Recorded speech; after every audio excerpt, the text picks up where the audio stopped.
Hello मेरे प्यारे दोस्तों, जीआरसी क्लासेस में आप सभी का स्वागत है। चलिए हम बीपीएससी का पीवाईक्यू जो स्टार्ट किए थे उसमें से आज देखते हैं बिहार स्पेशल का प्रश्न। ठीक है, तो चलिए इसमें मेरा पहला प्रश्न देखिएगा। तो चलिए देखिए, पहला प्रश्न है कि मैथिली भाषा का विकास, तो मैथिली भाषा का विकास निम्नलिखित में किसके शासनकाल के दौरान हुआ था? तो मैथिली भाषा का जो विकास हुआ था वह कन्नाड राजवंश के समय में हुआ था, तो इसका आंसर कौन सा हो जाएगा? बी हो जाएगा। ठीक है, कन्नाड वंश की तिरहुत तिरहुत और जो मिथिला क्षेत्र था वहां पे इन्होंने क्या किया? शासन किया था। ठीक है, आगे चले तो कन्नाड राजवंश की जो जो स्थापना करने वाले थे वह नन्द थे। ये कब किए थे? तो 1097 ईस्वी में ये किए थे कन्नाड वंश की स्थापना। ठीक है, चलिए आगे चलते हैं। अगला प्रश्न देखिए। अगला प्रश्न है कि कब बिहार पहली बार ब्रिटिश शासित भारत के तहत बंगाल प्रेसिडेंट से अलग हुआ था? अब जो अलग हुआ था 1912 में ये अलग हुआ था, तो इसका आंसर हो जाएगा 1912। ठीक है, चलिए आगे चलते हैं, इसका एक्सप्लेनेशन देते हैं कि बंगाल ने बिहार का अलग करने की घोषणा दिल्ली दरबार में किंग जॉर्ज पंचम द्वारा किया गया और परिषद में उपराज्यपाल के कार्यालय की स्थापना के गठन ने पटना में नई राजधानी के तेजी से विकास को सुनिश्चित किया। ठीक है, आगे चलिए कि 12 दिसंबर 1911 को दिल्ली दरबार में किंग जॉर्ज पंचम ने बिहार बंगाल से अलग करने की घोषणा की थी। कब? तो 1911 इसमें ये घोषणा हुआ था और अप्रैल 1912 में बृहद बंगाल से बिहार का औपचारिक अलगाव राज्य के रूप में जीवन में एक महत्वपूर्ण घटना थी। कब हुआ था? 1912 में। ठीक है, तो इसका आंसर 1912। आगे चलिए, अगला प्रश्न देखिए कि भारतीय हस्तशिल्प, देखिए भारतीय हस्तशिल्प के संदर्भ में बिहार में सुजनी क्या है? क्या है? सुजनी क्या है? क्वेश्चन मेरा है कि भारतीय हस्तशिल्प था उसके संदर्भ में बिहार में सुजनी क्या है? तो सुजनी एक प्रकार की कढ़ाई होता है, तो इसका आंसर कौन सा हो जाएगा? बी हो जाएगा। ठीक है, चलिए एक्सप्लेनेशन देखिए कि बिहार की वस्त्र शिल्प परंपरा में सुजनी शिल्प का एक प्रमुख स्थान है। जन्म के बाद शिशुओं के उपयोग के लिए सुजनी शिल्प की शुरुआत की थी। परंपरागत रूप से पुराने धोती साड़ी के टुकड़े को एक एक साथ सिलकर सुजनी बनाई जाती थी। दोनों को मतलब एक साथ सिलकर और सुजनी बनाई जाती थी। ठीक है, चलिए आगे चलते हैं।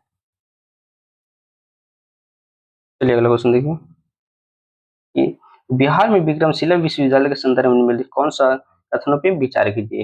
ये क्वेश्चन है कि बिहार में विक्रमशिला जो विश्वविद्यालय था उसके संदर्भ में निम्नलिखित कथनों पे विचार कीजिए।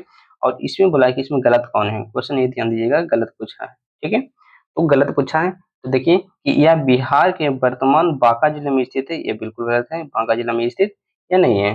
ठीक है, तो चलिए मेरा पहला गलत हो गया। अब ये कहाँ है? तो भागलपुर क्षेत्र में है। विक्रमशिला विश्वविद्यालय जो भागलपुर क्षेत्र में है, ये बांका में नहीं है। तो पहला मेरा गलत हो गया। अब इसको में ये देखना है कि जो पहले वाला है वो मेरा आंसर होगा, काहे गलत पूछा है। तो पहला देखिए, तो इसमें एक एक है, तो ये हो सकता है, ये भी हो सकता है, लेकिन ये गलत होगा और ये भी गलत हो गया।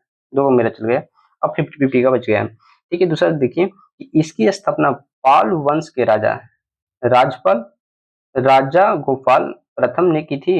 राजा गोपाल प्रथम ने की थी, नहीं ये तो गलत है। तो मेरा दूसरा भी गलत हो गया। तो दूसरा कौन है? तो ये चौथा है, तो ये नहीं होगा। दूसरा मेरा आंसर कौन सा हो जाएगा? ये हो जाएगा। ठीक है, इसे असम धर्मपाल के द्वारा किया गया था। चलिए अब इसको देखते हैं। बिहार प्रांत के भागलपुर जिले में स्थित विक्रमशिला एक अंतरराष्ट्रीय ख्याति का शिक्षा केंद्र रहा है। ठीक है, और आगे चलिए कि विक्रमशिला के महाविहार की स्थापना नरेश धर्मपाल, जो कि 775 से 800 ईस्वी ने कराई थी। अतः ये दो भी गलत है। धर्मपाल के उत्तराधिकारी 13वीं शताब्दी तक इसे राजकीय संरक्षण प्रदान करते रहे। ठीक है, चलिए आगे चलते हैं।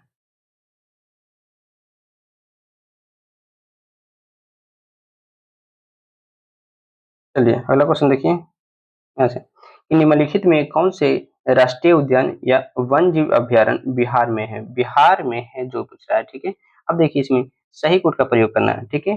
तो वाल्मीकि राष्ट्रीय उद्यान ये बिहार में है, कहाँ पे, पश्चिम बंगाल में। तो पहला मेरा आंसर सही है। अब एक वाला मेरा सही होगा, तो एक वाला इसमें ये नहीं है तो ये तो कट गया, और ये भी कट गया, दो मेरा कट गया। अब बच गया 1 और 3, ठीक। दुधवा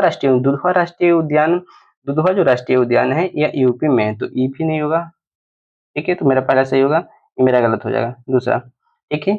और भीम बांध है जो वन्य जीव अभ्यारण्य है, ये कहाँ पड़ता है, तो भीम बांध है वह बिहार के मुंगेर में पड़ता है। भीम बांध यानी 4 हो जाएगा, तो 1 और 4 मेरा सही होगा, ये मेरा सही होगा।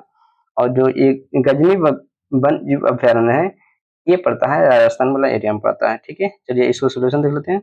ये जो वाल्मीकि राष्ट्रीय उद्यान है कहाँ पे, बिहार में पश्चिमी चंपारण में है, ठीक है।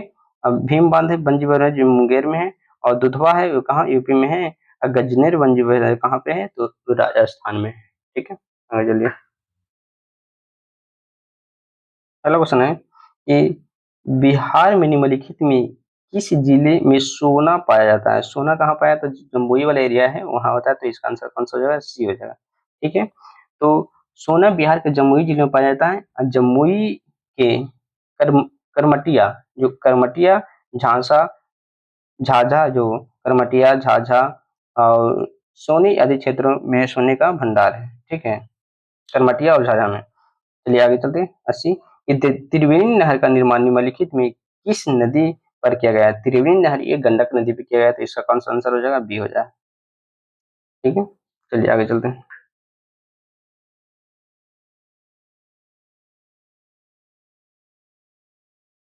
ठीक है। अब देखिए 81 नंबर, 81 नंबर की धरवार चट्टान क्या करना है, मिलान करना है। तो धरवार चट्टान प्रणाली, तो धरवार चट्टान ये सबसे पुरानी आर्किड रॉक सिस्टम का हिस्सा है, तो ये का होना चाहिए 3 आंसर। अब इसको ऑप्शन में देखिए कैसे कैसे आ रहा है, ऑप्शन में देखिए, देखिए इसमें एक अगर हम देखा जाए कि धरवार चट्टान है, ये हमको पता है कि सबसे पुरानी आर्किड रॉक सिस्टम का हिस्सा है, तो 1 का 3 आवेगा। तो आंसर में होना चाहिए 1 का 3, जिस ऑप्शन में आ रहा है वो आंसर होना चाहिए, ठीक है। अब देखिए कि 1 का 3, 1 का इसमें 1 आ रहा है, तो ये मेरा होगा नहीं, पहला कट जाएगा। 1 का 2 आ रहा है, कट जाएगा। और 1 के 3 आ रहा है, 1 के 4 आ रहा है, तो ये कट जाएगा। 1 के 3 किस में आ रहा है, डी में, तो इसका आंसर मेरा कौन सा हो जाएगा, डी हो जाएगा, ठीक है। डी मेरा आंसर हो गया। इस तरह से इसको हटाते हैं, ठीक है। चलिए आगे चलते हैं। पहला क्वेश्चन देखिए कि कोसी मैदान की मध्य समुद्र तल से औसत ऊंचाई क्या है। समुद्र तल से औसत ऊंचाई पूछा है, तो ये कितना है, 30 मीटर है, तो इसका आंसर कौन सा हो जाएगा, इसका आंसर ए हो जाएगा, 30 मीटर, ठीक है। अब थोड़ा सा देखिए कि कोसी एक सीमा पार नदी है जो नेपाल और भारत से होकर प्रवाहित होती है। इसके विस्तृत मैदान कोसी का मैदान कहा जाता है, जो कि बिहार में स्थित है, ठीक है। आगे चलिए, यह नेपाली सीमा बीरपुर में 54 मीटर के पास शीर्ष पर एक त्रिकोणीय मैदान है, ठीक है। खगड़िया में कितना, 36 मीटर है, और कुशेला में 25 मीटर तक का आधार गंगा के समानांतर चलता है, ठीक है। चलिए आगे चलते हैं। चलिए अगला क्वेश्चन है कि बिहार के गया जिला की वर्तमान जनसंख्या कितना है। गया जिला की जनसंख्या आपको दिया है, तो इसका कोई लिमिट नहीं है, ठीक है। ये आयोग द्वारा रद्द कर दिया गया था क्वेश्चन। चलिए आगे चलिए, 84 नंबर क्वेश्चन देखिए। 84 नंबर है कि 1937 1938 के दौरान में बकासक आंदोलन किसके द्वारा आयोजन किया गया था। बकासक आंदोलन था वो स्वामी सदानंद सरस्वती के द्वारा किया गया था, तो इसका आंसर हो जाएगा स्वामी सदानंद सरस्वती, इसका बी हो जाएगा आंसर, ठीक है। चलिए चलते हैं आगे।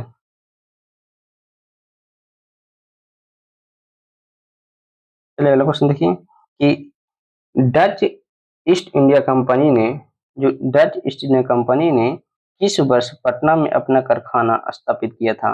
पहले पूछ रहा है कि अपना कारखाना स्थापित कब किया था, डच इंडिया था जो, ये किया था 1632 में, तो इसका आंसर हो जाएगा 1632 ये हो जाएगा, ठीक है। चलिए देख लीजिए कि पुर्तगाली था जो 1503 में, केरल में फैक्टर डच था जो 1605 में, मछलीपट्टनम में अंग्रेज 1611 में मछलीपट्टनम में, और डेनिश था जो तवनकोर में 20 में अब फ्रांसीसी 1668 में कहाँ पे सूरत में। ठीक है, चलिए आगे जल्दी। देखिए अगला क्वेश्चन है कि सन 1942 में भारत छोड़ो आंदोलन में बिहार के नेताओं का महत्वपूर्ण योगदान रहा। बिहार के कौन से प्रमुख नेता बिहार के केसरी के नाम से जाने जाते थे और उन्होंने भारत छोड़ो आंदोलन को सक्रिय रूप में भाग लिया। तो ये श्री कृष्ण सिंह थे, तो इसका आंसर कौन सा ये हो जाएगा, श्री कृष्ण सिंह। ठीक है, आगे चलिए। चलिए सदासी देखिए कि बिहार का वह रसोइया जिसने 1917 में महात्मा गांधी की हत्या के प्रयास को विफल कर उसके भोजन में मिले जहर से उसकी जान बचाई थी, तो ये बतख मियाँ था। तो इसका आंसर कौन सा हो जाएगा, बी बतख मियाँ। ठीक है, आगे चलिए कि बतख मियाँ के बारे में थोड़ा सा देख लें कि बतख मियाँ मोतिहारी नील कोठी में खानसामा माने मुख्य रूप से रसोइया का काम करती थी। क्या, ये बतख मियाँ था जो मोतिहारी में क्या करती थी, रसोइया वाली एक काम करती थी। वर्ष 1917 में गांधी जी मोतिहारी कोठी के मैनेजर इरविन से मिलने पहुंचे थे। वहां का मैनेजर था, उससे मिलने पहुंचे थे कौन, 1917 में गांधी जी उसे मिलने पहुंचे थे। उस समय चंपारण के लोगों के मन में गांधी जी के लिए अपार श्रद्धा थी। ठीक, आगे चलिए कि नील किसानों को लगता था कि वे अंग्रेज नीलों को यहाँ से भगाकर ही दम लेंगे, अतः अंग्रेज हर हाल में गांधी जी को वहां से भगाना चाहते थे। इरविन ने गांधी की हत्या के लिए बतख मियाँ को जहर मिला दूध का गिलास देने का आदेश दिया। अब देखिए ये व्यक्ति था इरविन, तो इरविन ने दूध में क्या दिया, जहर दे दिया और बोला कि बतख मियाँ को बोला कि जाकर उसको उनको महात्मा गांधी को दे दो। ठीक है, चलिए आगे देखिए कि उन्होंने इरविन का यह आदेश कबूल नहीं हुआ। उन्हें दूध का गिलास देते हुए राजेंद्र प्रसाद को बता दिया कि इसमें जहर मिला है। ठीक है, ओके, चलिए आगे चलिए। देखिए अगला क्वेश्चन कि बिहार सरकार ने किस वर्ष तक कार्बन उत्सर्जन कम कर बिहार राज्य का प्रदूषण मुक्त बनाने की घोषणा बनाई है, तो इसका आंसर आयोग ने नहीं दिया है। चलिए आगे चलिए। अगला विज्ञान का सेक्शन है। Okay, all the best.